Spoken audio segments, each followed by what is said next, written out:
ఆదాము హవ్వలు దేవుని జత పనివారు.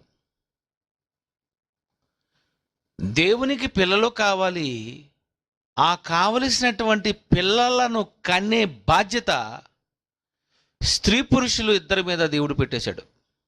ఒకటి ఆదాము, రెండు హవ్వ. వీళ్ళిద్దరూ భూమి మీద ఎందుకు జన్మించారు అంటే ఒక పని నిమిత్తము జన్మ ఇవ్వబడింది వాళ్ళకి. ఒక పని మీద దేవుడు వాళ్లను భూమి మీద ఉంచాడు, భూమి మీద నిర్మించాడు.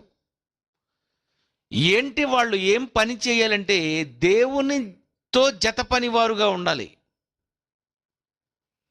నాకు పిల్లలు కావాలన్న ఈ పనిని నాతో పాటు మీరు జత కలిసి నాకు పని చేసి పెట్టాలి. అంటే మీరు పిల్లలను కనిపెట్టాలి.